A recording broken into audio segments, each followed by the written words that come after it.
mesin anestesi. Kalau di ICU, mesin anestesi hanya di mana? Ruang OK. OK saja, tidak ada selain di OK, baik OK IGD ataupun OK sentral. Kalau pasien terpasang ETT disambungkan ke ventilator ya ada di intensive care unit. Kita sampaikan karena nanti di semester depan kalian praktek di ICU. Jadi nanti semester depan kalian belajar setting ventilator. Kelihatan coba. Kemudian suction, close suction pada ventilator dan seterusnya ya. Nanti kita open, masih biasa, masih kita cabut nanti untuk konektornya.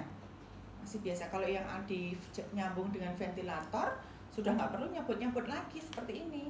Sudah nggak perlu. Karena satu set ventilator sudah dilengkapi suction. Ya, tinggal suctionnya dimasukkan itu nanti pengaturannya kita off-kan. Sama sebenarnya konsepnya, cuma kita nggak usah membuka konektor ya kalau di ventilator. Nanti belajar di kritis nanti semester depan ya. Nah, berarti pasien ini nanti secara umum saya sampaikan ya, kalau di OK jelas, di OK itu pasien terpasang ETT kan berarti bius dengan ETT ya kan? Ya. Dan terpasang hanya 1 jam 2 jam selama dia operasi saja. Dan habis itu jelas akan dicabut atau extube. Nah, kalau di ICU pasien terpasang ETT apakah 1 jam 2 jam? Tidak. Sehari 2 hari? Tidak. Bahkan ada yang sampai 2 minggu, 3 minggu, sebulan. Kecuali keluarga sudah diedukasi, sudah pasien tidak mampu nafas tanpa alat, dilepas ya sudah meninggal. Ya enggak? Jadi pasien ini terpasang ETT kalau di ICU itu tidak hanya sehari, 2 hari, berhari-hari. Nah, bayangkan pasien terpasang alat bantu nafas setiap hari. Kalau kita tidak memonitoring atau memperhatikan kepatenan jalan nafas, Bu, kan pasien terpasang ETT nafasnya sudah pakai alat. Emang ada resiko apa lagi?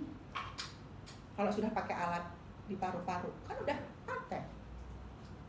Sekret, ya. Dahak. Bu, memang iya masih pasien ETT ada akumulasi darah? Iya jelas, pasti ada. Pasien dengan penurunan kesadaran pasti produksi saliva itu berlebih. Apalagi kalau di kamar operasi kalian ada obat-obatan, obat-obatan induksi, relaksan, kalian tambah reverse lagi. Nah, itu akan menambah akumulasi sekret dan membuat sekretnya menjadi lebih mengental. Itu kalau di kamar operasi. Kalau di ICU ya jelas ya, pasien dengan penurunan kesadaran terpasang ETT, sekretnya sama, produksinya berlebih. Dari mana kita tahu? Pasti suara nafasnya nanti terdengar, ada suara tambahan nafas, ya ada ronkinya. Pasti di ETT-nya di sini akan tampak. Nah, suaranya seperti itu.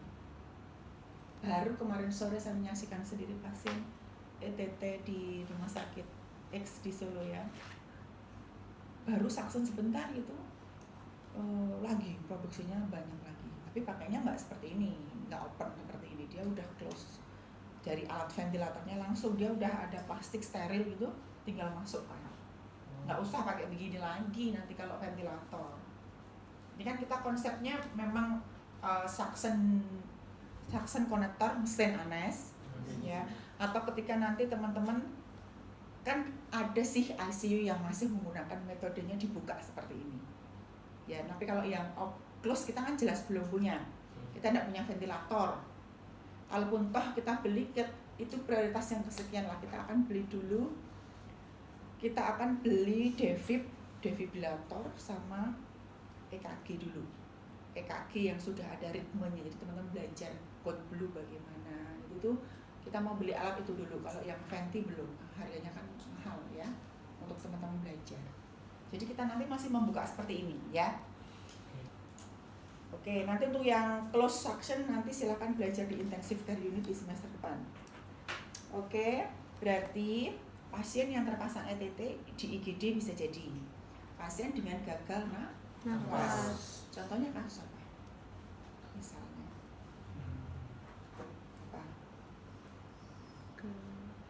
ini ada tisu, ini harusnya juga pakai tisu loh pasien. Apa? Trau trauma, ya enggak?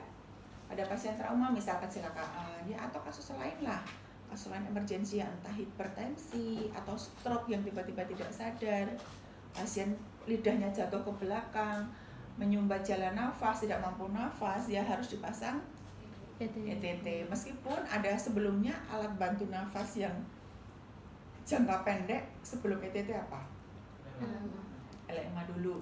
Tapi LMA itu hanya sementara. Kalau untuk kepatenan jalan nafas ya paling paten, paling bagus ya ETT. Atau ada lagi Bu, sebelum kita membuka jalan nafas, kita untuk manajemen airway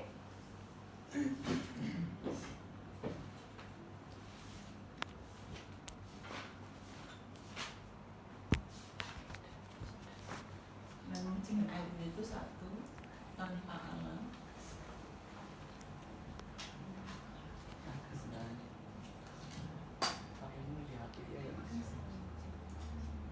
Yang tanpa alat pakai apa? Ayo namanya apa sekarang? Sudah nggak hanya heterogeneity, hanya heterogeneity. Dan namanya apa? Kan 3 posisi tuh. Iya. Head, tail, chin, lift, jaw, tas, triple, one. Kalian harus mengenal istilah ini, anestesi. Ada tadi head, tail, chin, lift, jaw, tas, ya enggak? Ya. Head, tail itu biaya. Turun. Tekan. Head, ayo. Kedai, kepala. Head itu apa? Itu Kepala. Nah, ya udah berarti di dagunya dipegangi itu. Iya. Head, tail, chin, baru sini chin. Dagu dinaikkan. Ya. Iya. Head, tail, chin, lift. Ini akan kita membuat airway paten. Airway paten itu memang ekstensi posisinya, bukan gini. Yuk, gini. Head, tail, chin, lift. Satu lagi. Jawtras. Ingat kalau jawtras ini tidak boleh diberikan pada pasien Fraktur. curiga fraktur Servikal. servikal. Ya enggak? Ya. Bagaimana jawtras? Harus ngerti pengertiannya jawtras dan posisinya piye. Begini. Begini gimana? 4 jari. Ya. 4 jari berada di dagu. Sebentar saya tanya. Karena tidak boleh pada pasien fraktur servikal. Berarti jawtras itu menarik atau memfiksasi. Menarik. Fraktur servikal pada pasien trauma kan enggak, posisi yang aman hanya jawtras tuh. Iya. Berarti kita analisa jawtras itu kita menarik atau fiksasi saja. Fiksasi. Gitu nggak sih? Iya. Yo. Fiksasi nggak sih? Wong curiga fraktur servikal hanya di jawtras tok yang boleh kok. Kok mau ditarik seperti head lift. Berarti fiksasi, nah dipegang dulu, jawtras itu hanya fiksasi. Sehingga kalau kalian memposisikan jawtras, kalian tarik, itu bukan jawtras namanya. Jawtras itu hanya memfiksasi saja, tangan kita memfiksasi. Memfiksasi yang 4, ini dagu, di bawah sini, 1, 2, 3, 4, difiksasi. Ya, kemudian 1 jari jempol untuk membuka airway. Ini enaknya dari atas pasien. Ya, tidak boleh ditarik. Wong hanya berlaku pada fraktur servikal kan? Berarti kalau kita curiga fraktur servikal tandanya apa? Misal ada lebam-lebam di mata, keluar darah dari hidung atau telinga, ya enggak? Palpebranya sini kemerah-kemerahan, kan curiga ada fraktur tulang belakang tuh. Nah ya sudah, aman hanya dijawtraskan saja ketika teman-teman mau membuka jalan nafas. Oke, posisinya apa tadi namanya? Jawtras. Head, tail, chin, lift namanya triple. Ini beberapa periode 2 kakak tingkat ini keluar di soal UKOMAS. Ya, kalian manajemen air. Wih. Oke, triple manuver sudah oke tanpa alat. Dengan alat Opa. sudah saya hetil jinlifkan, kok masih begitu pasiennya. Ya silakan dibuka dulu jalan nafasnya dengan apa? Ini tadi kita dahului dengan apa? Cross finger, swab finger. Ya enggak? Cross finger membuka jalan nafas, di-crosskan membuka jalan nafas. Swab finger kalau memang ada sumbatan jalan nafas yang bisa kita ambil dengan jari. Ya kan? Contohnya apa? Sisa-sisa makanan. Lah kalau darah dan cairan, Bu, diapain? Suction. Kalau sekret, Bu, suction. Yang bisa di swab finger ya tadi benda padat, sisa-sisa makanan. Itu ya, itu bisa kita lakukan swab finger. Oke, kemudian sudah saya hetil chain lift, saya sudah cross finger, swab finger, belum paten ini pasien. Barulah kita berpikir dengan alat, yaitu Opa. NPA. OPA dan NPA dan macam-macam ya. Cara ngukurnya dari ujung, bukan pinggir, ujung mulut sini sampai ke bawah telinga diukur. Ini kebesaran sini, ujung sini ya, ini sampai dengan ke bawah telinga, ini jelas kebesaran. Ini juga kebesaran ya, yang paling pas putih sama hijau. NPA, nasofaringeal airway, di sana ada. Nanti teman-teman mau ambil silahkan. Ngukurnya dari sini, karena pinggir hidung, karena mau masuk ke hidung. Pinggir hidung sampai sama ke bawah telinga. Ya, nasofaringeal airway. Bu, indikasinya apa dipasang NPA?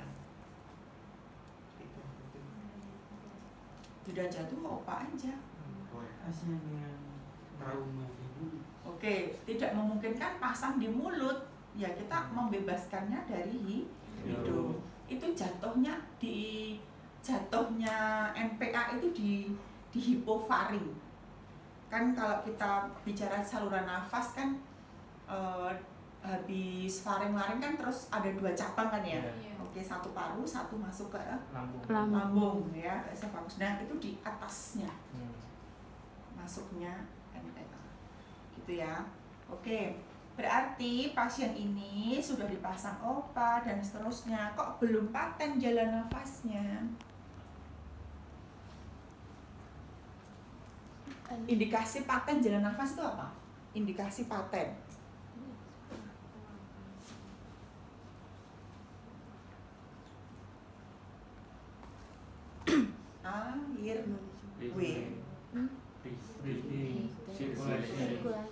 Airway, jalan nafas. Jalan nafas dikatakan clear ketika apa? Tidak ada obstruksi. Tidak ada obstruksi. Tandanya obstruksi? Suara Suara Oke. Suara tambahan. Oke, tidak ada suara tambahan nafas. A ya. B, breathing.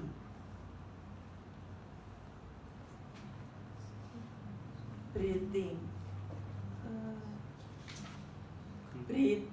pernafasan. Ya iya nafas. Pernafasan dikatakan B-nya itu clear ketika apa? Oke, pengembangan dada. Yes. Apalagi respirasinya berapa? Ya enggak? Ya. Ketika di auskultasi ada suara tambahan enggak? Ya kan? Ya. Itu breathing. Saturasi atau SPO2. Ya enggak? Ya. Itu indikasi breathing apa bukan? breathing. Sebenarnya SpO2 bisa sih jalan dua di airway dan breathing. SpO2 normalnya berapa? Di atas Di atas 95. Kalau anestesi indikasinya di atas 95. Ya.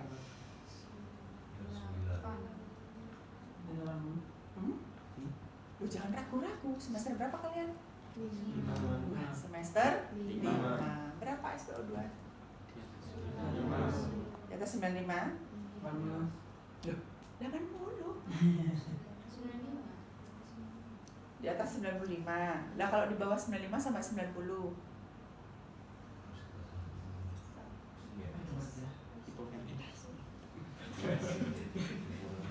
Ya normal sih, Bu, normal. Pasien butuh support nasal kanul kan?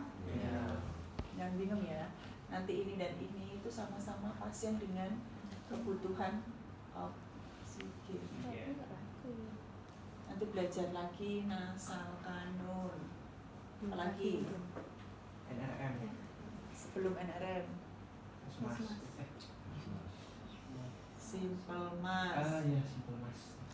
NRM, RM, apalagi IVM, Ambupe. Semester berapa ini? 5. Bukan. Oh, Ini semester berapa? 1, 2. Tutup buku. Sudah ditutup buku kan? Sudah. Udah. Emang sudah di luar kepala kalau ditutup? Nanti dibuka lagi. Oke, siap. Anestesi itu mainnya hanya di airway, breathing, Sirkulasi. nanti dibuka lagi. Oh, nasal kanul sekian liter, Bu. Ya, berapa maksimal nasal kanul? 3 liter. 5 liter nggak boleh. Maksimal. Boleh kan? Boleh. Menghasilkan konsentrasi berapa persen, Bu? 24 sampai 44%. Simple mas berapa liter? Berapa persen? NRM berapa liter? Berapa persen? BVM berapa liter? Berapa persen? Kan ini paling bagus, 100% maksimal 15 liter. Ya enggak? Dibuka lagi. Ini loh ada di sini. Besok hukum dibuka lagi. Ini semester kalau nggak salah KDM, kebutuhan dasar manusia tentang oksigenasi, ya enggak? Oh, nanti dibuka lagi nih teman-teman ya. Karena ini loh itu hukum. Nanti tak bukakan 1-2 soal yang nggak percaya tentang oksigen. Misal contoh, seorang perempuan post operasi seksio cesarea di ruang pemulihan tensi sekian, respirasi 28 kali per menit, suhu sekian, saturasi 90%. Apa yang dilakukan penata anestesi pada kasus tersebut? Jawabannya pemasangan oksigen nasal kanul sekian liter per menit, B, C, D, E dan seterusnya. Kuncinya ada di saturasi dan respirasi. Pertahankan oksigen. Kan harus ngerti oksigen ini. Nanti dibuka lagi ya. Kemudian kalau di bawah 90 apakah nasal kanul? Enggak. Silakan kalau ada simple mas pakai simple mas, kalau enggak ada langsung NRM dan RM. Bu, bedanya apa NRM sama RM? Pernah terbesit begitu enggak kalian? Pernah ya? Pernah. Terus jawabannya? Iya, pengertiannya non rebreathing mas, rebreathing mas. Bedanya di mana? Kalau yang rebreathing Nanti dilihat dua-duanya, kita punyanya NRM, katup di pinggir. Ini kan mas, terus ini ada reservoir pack-nya. Iya. Kan? Nanti katupnya di pinggir dilihat antara NRM dan RM itu berbeda. Ya. Ini kalau pasiennya dengan penurunan O2, pakailah yang NRM karena ini banyak O2-nya. Kalau di sini akumulasi CO2-nya yang tinggi. Ya, karena katupnya ini katupnya berbeda antara NRM dan RM sehingga akumulasi di back valve-nya itu CO2-nya akan terhirup kembali, nah itu R. Ya, besok praktek di OK dilihat ya. Saya pengen lihat NRM, misal pasien terpasang NRM. Karena nanti di RR tidak jarang pasien yang terpasang NRM. Oke, sudah kesini. Nah, pasien ini tidak support. Kalian sudah OPA dan sebagainya, triple manuver tidak support. Diapain? Intubasi. Sebelum intubasi itu sudah jalan terakhir. Apa tadi ibu bilang? L M ya kan? LMA dulu. Kalau LMA is okay, lanjut LMA dulu. Paten enggak? Kalau enggak paten barulah ETT. Ya. Sekarang dipahami apa yang saya sampaikan semua ini tentang Oksigen. oksigen. Ya, Manda? Ya. Oksigen. Berarti pasien ini sebelum kamu lepas konektor mode suction dikasih apa dulu? Ini kan pasien oksigennya tergantung mesin anestesi kalau di OK, tergantung ventilator kalau di ICU. Nggih mboten. Nggih. Berarti kalau kamu mau lepas pasien padahal oksigennya sudah tergantung alat, berarti kamu harus apain dulu? Preoksigenasi dahulu. Agar apa? Selama kalian melakukan tindakan, pasien tercukupi kebutuhan oksigenasi. Yes? Oke ya, jadi pahami. Oke, nanti untuk oksigen boleh kita berikan BVM dulu. Kalau di mesin anestesi tidak usah dilepas, langsung pakai belonya mesin, oksigen dinaikkan. Ya? Masih ingat kan pelajaran mesin anes? Masih atau setengah lupa? Nanti belajar lagi sebelum ke OK, belajar lagi. Ya. Pasien kita berikan kecukupan oksigen terlebih dahulu agar dia selama kita lakukan tindakan punya kecukupan oksigen, ya, kurang lebih 5 menit. Selama berapa menit kita berikan oksigenasi? 2 menit. Ya. Setiap memberikan ventilasi, 1 kali ventilasi jeda waktu 6 detik. 1 kali ventilasi itu 6 detik. Entah mau detik kedua, detik ketiga, detik keempat, seterusnya silakan. Berarti asumsinya kalau diberikan preoksigenasi selama 2 menit berapa kali?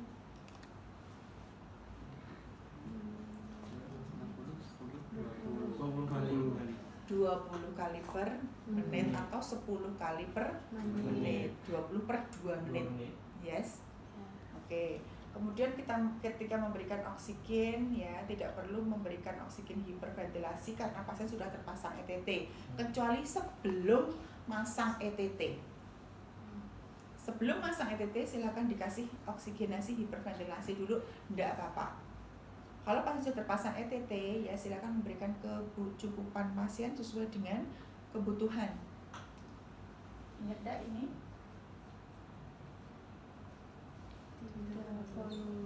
Ingat ya? Apa?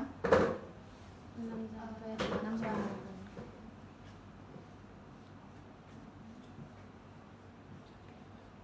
Ya enggak? Iya. K itu apa?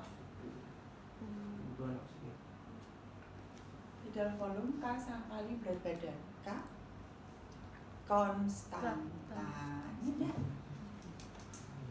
Konstantanya berapa? 6 sampai 8 kali berat badan.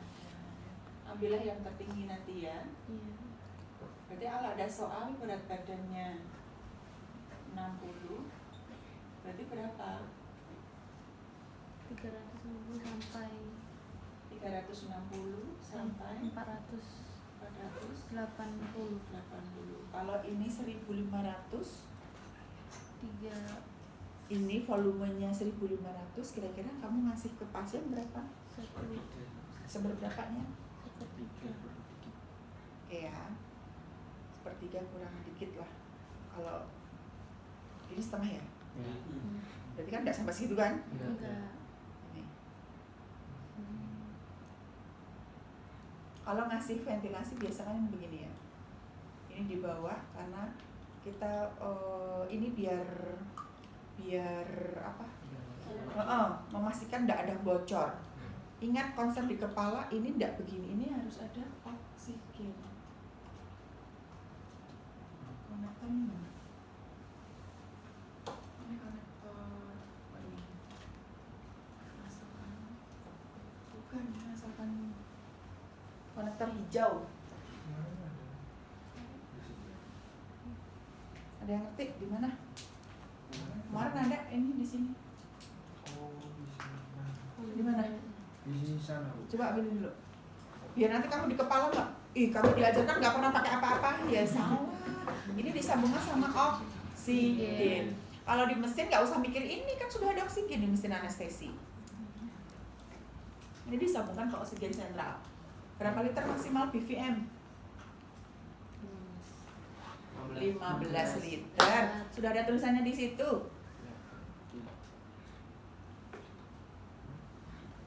Oke, siapkan suction.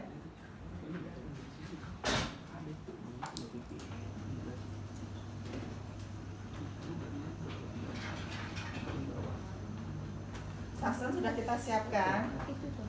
Ya.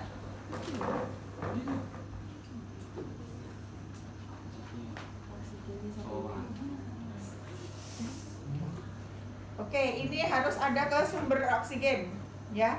Pasalnya terus sudah dikasih ini kok nggak 100%, jangan-jangan bocor di sini kah, di sini kah, di sini kah, ya waspada. Kok saturasinya nggak naik-naik, curiga bocor di mana? Oke, kita sudah memberikan preoksigenasi dulu kepada pasien, suction sudah disiapkan. Kemudian nasal kanul, prinsip tindakannya steril. Tidak boleh ditawar ya. Siapkan kom, kita isi NaCl.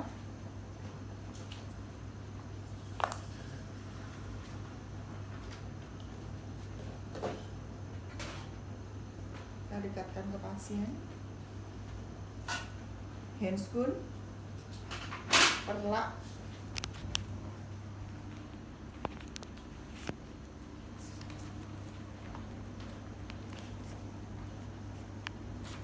Suction sih sebenarnya mudah, cuma teman-teman perhatikan ketika nanti ekstubasi atau mau ET dilepas, ya sih beberapa sih bilang mudah-mudah. Tapi bagi saya suction itu stresor. Takutnya ketika di suction itu tadi spasm atau saturasi turun, itu kadang yang bikin panik pas kita belajar. Tapi udah terbiasa sih, it's okay ya. Jadi suction memang harus 2 orang kalau di kamar operasi ya, satu sebagai asisten, satu sebagai tindak lanjut ya. Oke, sudah kita pasang. Boleh salah satu tangannya nanti ini premori steril, salah satu silakan di-on-kan yang kiri. Ya, yang kiri boleh on, yang kanan tetap steril. Kemudian kalau sudah terpasang seperti ini, pasien oksigennya sudah cukup ya. Ini tadi sebelum saya memakai, silakan dilepas dulu. Sebelum memakai handscoon steril. Dilepas dulu oksigennya, kita turunkan. Udah, kalau sudah, suction sudah oke, kita persiapan. Ini masih steril ya.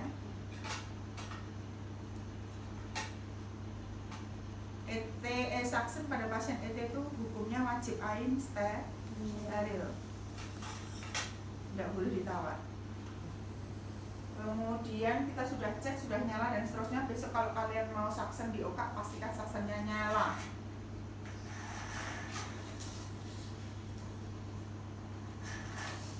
Dibilas dulu, observasi hemodinamik, saturasi masih bagus. Masukkan ke dalam ETT. Pak, saya suction dulu ya Pak ya, lendennya biar bersih ya, biar tidak ada suara tambahan nafas. Berputar, tidak, waktunya maksimal hanya 5 detik setiap 1 kali pemberian suction. Ketika masuk, jangan ditutup, 15 cm tutup, putar sampai bersih. Indikasi bersih apa? Oke, sudah bersih di ETT-nya dan suara tambahannya tidak ada. Oke, 5 menit. Saturasinya turun. Bagaimana kalau saturasinya turun kita belum selesai? Pasang dulu sama oksigen ya. Kemudian masukkan di OPA.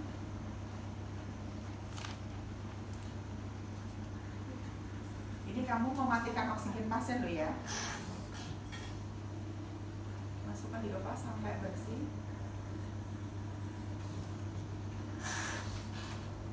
Lanjut samping kanan dan samping kiri mulut pasien.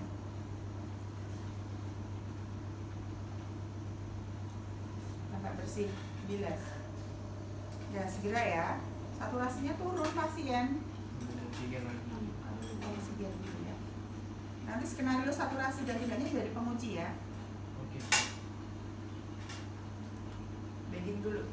Kalau saturasi Turun. Oke, sambil dilihat kalau mengadada. Bayangkan pasien ini di ICU. Pakai itu sudah berhari-hari. Pasien disiplin miring kanan, miring kiri, ganti pampers miring kanan, miring kiri. Latihan row karena pasien tidak sadar pastikan dimiringkan kanan dan kiri. Ada ETT terpasang berhari-hari di dada. Kuncinya kira-kira bagaimana? Bisa. Bisakah menurun tekanannya? Bisa. Bisa. Maka setelah ini kita lakukan dengan pengukuran kaf ETT ya. Oke, saturasi bagus. Kita sambungkan lagi dengan konektor. Ini kita bersihkan dulu. Ambil kasar. Nanti kalau yang di ventilator close itu sudah ada plastiknya sendiri.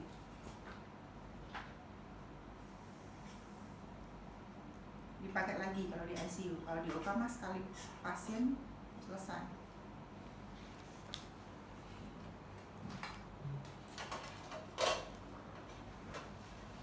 Oke, kita lanjutkan pengukuran kaf ETT.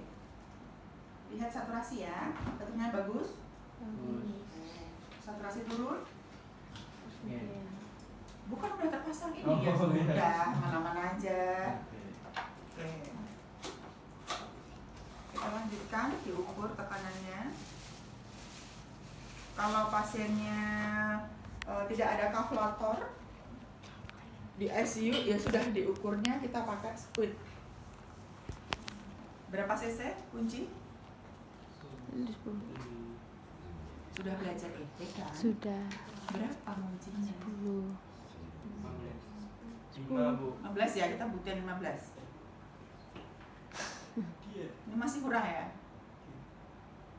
Ini masalahnya nggak beneran. Ini kan bukan patung ETT. Apa nggak meledos 15? 5 Bu. 5 sama dengan 10. 10.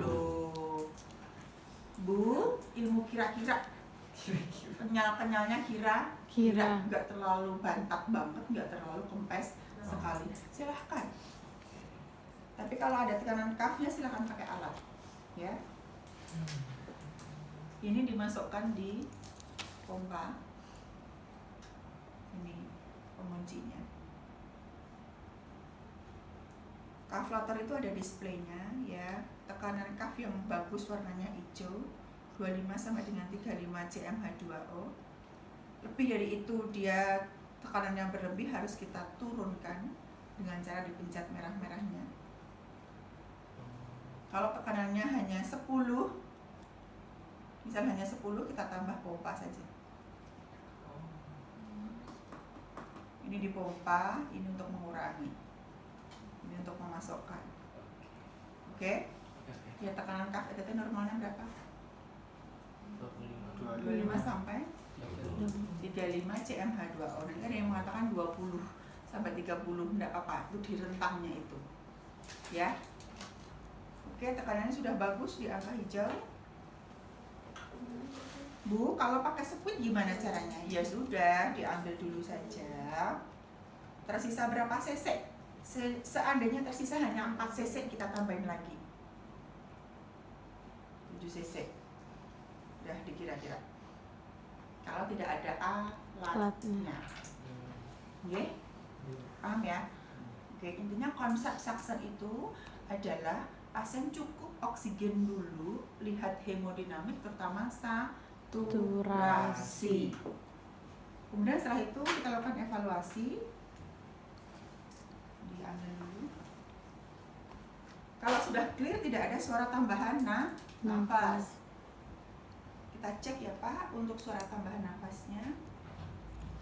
Oke, sudah tidak ada bunyi ronkinya. Oke, ronki clear. Clear. Tidak ada suara tambahan nafas, ronkinya sudah tidak ada. Tindakan kita selesai. Bisa dipahami? Bisa. Oke, kita diskusi dulu. Silakan. Yuk, ada yang mau tanya?